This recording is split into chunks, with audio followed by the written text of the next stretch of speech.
गुरु मंत्र साधना.com में आप सबका फिर से स्वागत है। आज का जो हमारा विषय है वो है शक्ति ट्रांसफ़र। शक्ति ट्रांसफ़र आज की डेट में बहुत ज़्यादा चलन में है। बहुत सारे लोग शक्ति ट्रांसफ़र के लिए हमें कॉल करते हैं। तो आज हम जानेंगे कि शक्ति ट्रांसफ़र क्या है, कितने प्रकार का होता है, क्या आज की डेट में शक्ति ट्रांसफ़र संभव है या नहीं, इन विषयों के ऊपर आज हम बात करेंगे। शक्ति ट्रांसफ़र के संबंधित ये वीडियो देखने के बाद आपकी सभी भ्रांतियाँ, जो आपके सभी सवाल हैं, सभी जिज्ञासाएं खत्म हो जाएंगी। चलो हम बात करते हैं शक्ति ट्रांसफ़र के ऊपर। शक्ति ट्रांसफ़र क्या है? जैसे किसी के पास कोई शक्ति है, वो आपको वो शक्ति ट्रांसफ़र कर दे आपको, वो शक्ति ट्रांसफ़र माना जाता है। जैसे मान लीजिए किसी के पास बेताल की सिद्धि है, वो आपको बेताल की शक्ति संकल्प लेके आपको ट्रांसफ़र करते हो। वो ये कहे कि फलाने व्यक्ति के पास तुम जाओ और उसके पास ही जाके काम करो, तो ये हो गए शक्ति ट्रांसफ़र। इसकी और भी उदाहरणें हैं। जैसे जो नेचुरल रूप में शक्ति ट्रांसफ़र होता है, तो उसकी उदाहरणें कुछ देने वाला हूँ। जैसे आपके परिवार में आपके बाप दादाओं से कोई शक्ति चली आ रही है पीढ़ी दर पीढ़ी, तो वो जो शक्ति है आगे आपको, वो जैसे अपने वंश में किसी दूसरे बंदे को गद्दी देती है ना, तो गद्दी देने के साथ साथ वो शक्तियाँ भी ट्रांसफ़र की जाती हैं। तो आपकी वंश में ही वो किसी को वो गद्दी मिलेगी, ठीक है, तो वो भी एक तरीके का शक्ति ट्रांसफ़र ही होता है, ठीक है। जैसे कोई गुरु है, उसका कोई शिष्य है, ठीक है, अब गुरु अपना शरीर छोड़ने वाला है।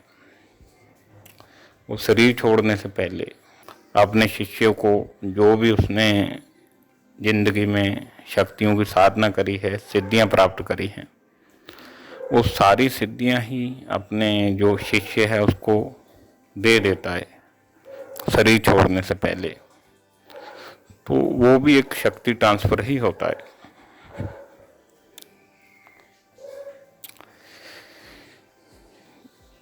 ये वंश में भी किया जाता है। जैसे आपकी वंश में किसी के पास शक्ति है, तो आगे आपके वंश में जो बंदा है उसको ट्रांसफ़र हो जाएगी वो। तो पीढ़ी दर पीढ़ी भी ये चीज़ें चलती हैं। कुछ चीज़ें गुरु परंपरा से आगे बढ़ती हैं।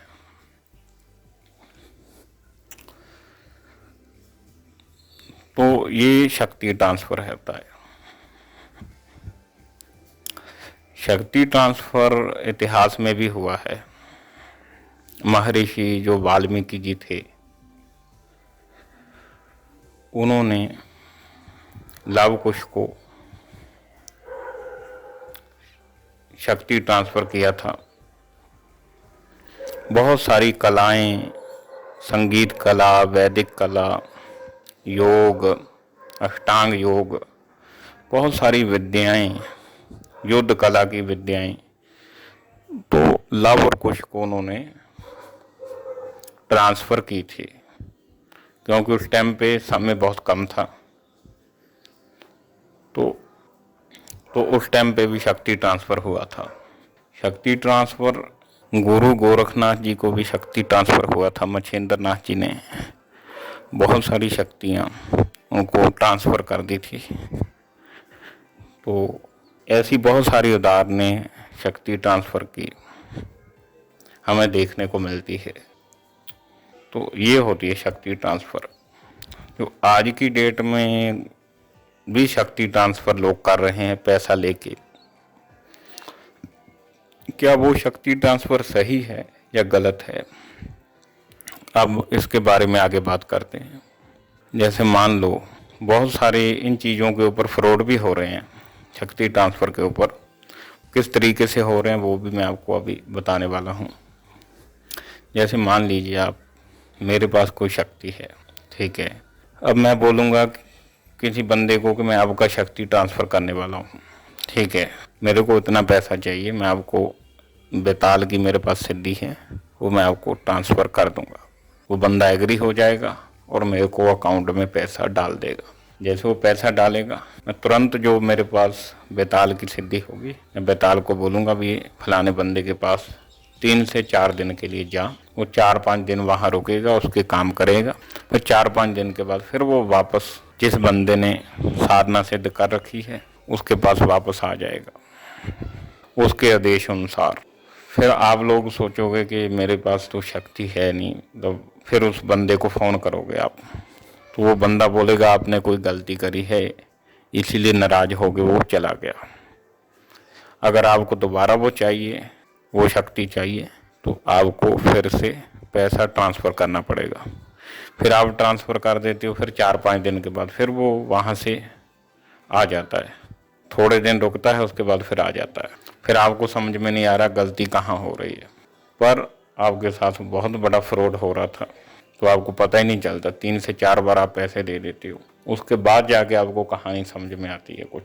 तो इस तरीके से भी शक्ति ट्रांसफ़र के ऊपर पैसा ठगने वाला काम चल रहा है। दूसरा क्या करते हैं कुछ लोग, किसी के पास शक्ति होती ही नहीं है, बोल देते हैं आपको हम ट्रांसफ़र कर देंगे, आप हमें इतना पैसा डाल दो। आप पैसा खुशी खुशी डाल देते हो, बाद में वो बंदा बोलता है मैंने काम करा था, आपके पास शक्ति आई नहीं, आपके ऊपर पितर दोष है, फलाना दोष है, जिसके चलते शक्ति नहीं आ रही है। इस तरीके से आपको बेवकूफ़ बना देता वो और आप ठगे जाते हो।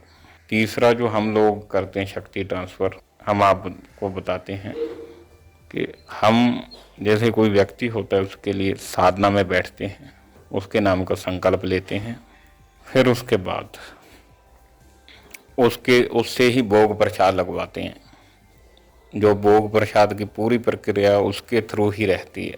वो अपने शहर में कहीं पर भी है तो वहाँ पर ही भोग प्रसाद लगवा के उससे लगवाया जाता है। तो इससे क्या होता है, जो वो शक्ति होती है उसकी कृपा उसके ऊपर बनी रहती है और कुछ दिन बाद वो शक्ति उसको सिद्ध हो जाती है। और इस तरीके से हम शक्ति ट्रांसफ़र करते हैं। तो शक्ति ट्रांसफ़र के संबंधित मैंने बहुत सारी आपको बातें बताई हैं। अगर आपको कुछ जानकारी अच्छी लगी हो तो लाइक करें। अगर आपका कोई सवाल है तो नीचे कमेंट बॉक्स में ज़रूर लिखें। जय श्री महाकाल।